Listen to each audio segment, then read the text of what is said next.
It was a cold Tuesday evening in Willow Creek, a quiet suburban neighborhood where people waved politely but rarely truly knew one another. I had just finished my shift at the local hospital, my body aching from 12 hours of tending to patients.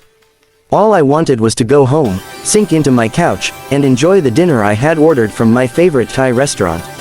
Pad Thai with shrimp, simple comfort for a tired soul.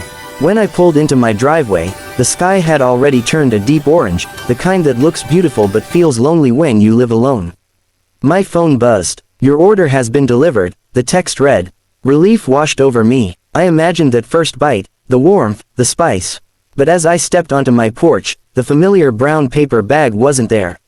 I checked the porch again, peered behind the potted plant, even looked near the mailbox. Nothing. I felt a little silly. Maybe the driver dropped it at the wrong house. I scrolled to the delivery app, checked the picture. It clearly showed my porch, the same welcome mat that said, "Home is where the coffee brews." But my dinner was gone. At first, I thought it might be kids, maybe a prank. But then, from across the street, I noticed her, Karen Wallace. Everyone in the neighborhood knew her as the self-appointed queen of the HOA. Mid-50s, always dressed in pastel sweaters, always clutching her little dog and clipboard. She had that permanent frown, like she'd been born disapproving. Karen stood in her doorway, holding what looked suspiciously like a takeout bag. The logo, gold chopsticks over red letters, was unmistakable. My stomach twisted. I watched as she carried the food inside, closed the door, and pulled the curtains. I stood there in disbelief for a full minute before I laughed under my breath. No way, she wouldn't. But then again, she once fined a family for painting their fence, too beige. Maybe she would. I knocked on her door. The sound echoed in the chilly air. A few seconds later, the door creaked open, and she peered out like a suspicious cat. "Yes," she said sharply. "Hi, Karen." I tried to keep my tone polite. "I think there's been a mix-up. My dinner delivery seems to have gone missing, and I think it might have been left here by mistake." Her eyes narrowed. "I have no idea what you're talking about."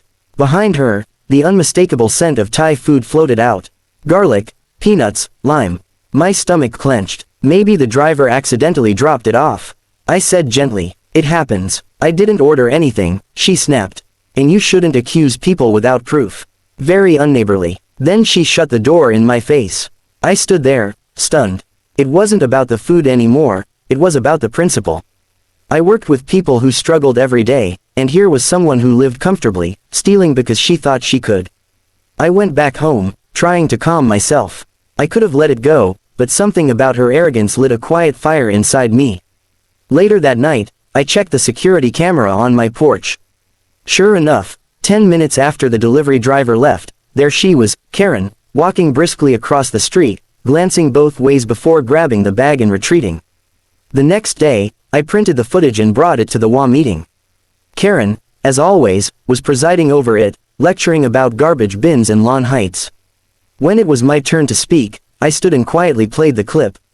Gasps rippled through the small crowd. Karen's face turned crimson. "That video is taken out of context," she stammered. I was just holding it for safekeeping.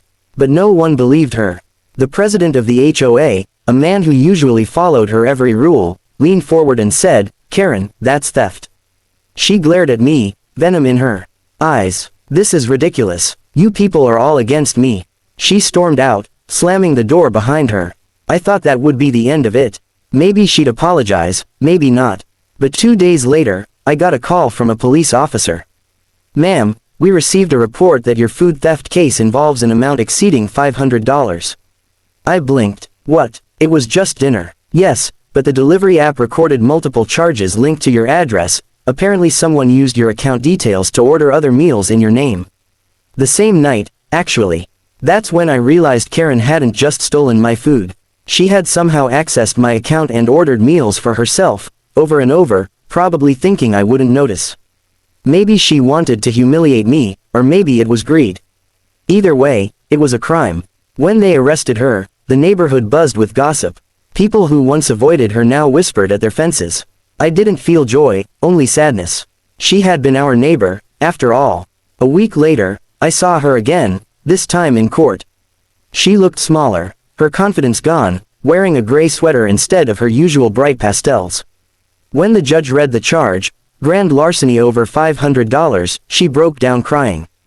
Afterward, I walked outside, the winter air biting my skin. I should have felt vindicated, but all I felt was heavy. A few days later, I visited her son, who lived a few blocks away. He was in his 20s, kind-eyed, with worry written across his face. "She's not a bad person," he said quietly. She's been lonely. Since Dad passed, she hasn't known how to talk to people without controlling them." That night, I sat by my window, staring at her empty house across the street. I thought about all the patients I'd seen in the hospital, people who lashed out because they were broken inside. Loneliness does strange things to people. It eats away at compassion until all that's left is bitterness.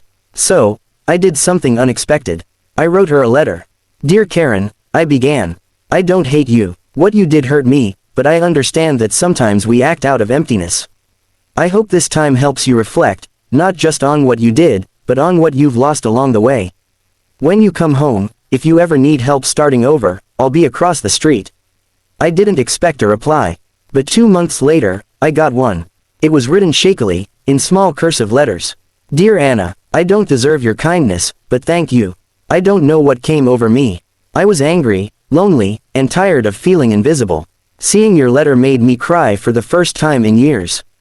You're right, I lost my way. But I want to do better. I hope one day I can make things right." I read it 3 times before folding it gently and tucking it into my drawer. When she was released 6 months later, the neighborhood buzzed again. Some wanted her gone, others pitied her. But I decided to act before judgment returned. That Sunday, I baked 2 loaves of banana bread and carried one across the street. Karen opened the door slowly. Her hair was shorter, grayer, her eyes softer. She looked fragile, like a leaf that had finally fallen after too many storms. "Anna," she whispered, "you didn't have to." "I know," I said, smiling. "But everyone deserves a second chance. Even the WA president." She laughed, a small, surprised laugh that broke the ice of months of silence. We stood there for a long time, just 2 neighbors trying to bridge the gap between mistakes and forgiveness. In the weeks that followed, something remarkable happened. Karen began volunteering at the local community kitchen.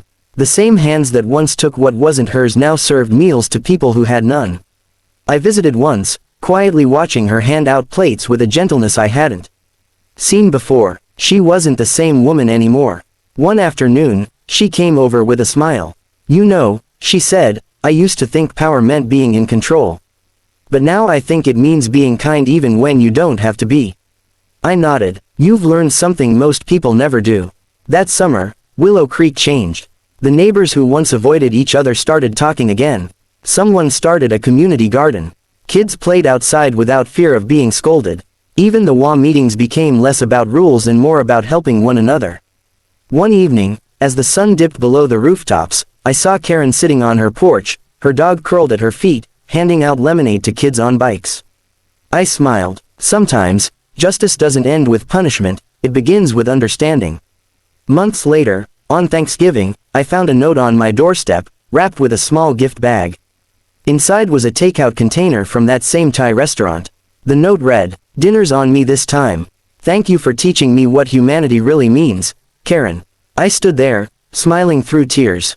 It was such a small gesture, but it carried the weight of transformation.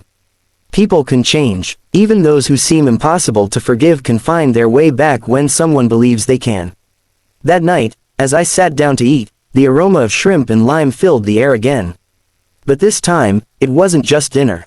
It was redemption, healing, and the quiet power of forgiveness shared across a small street in Willow Creek. Because sometimes, a stolen meal can feed a hungry soul, and a little compassion can turn even the hardest hearts toward the light.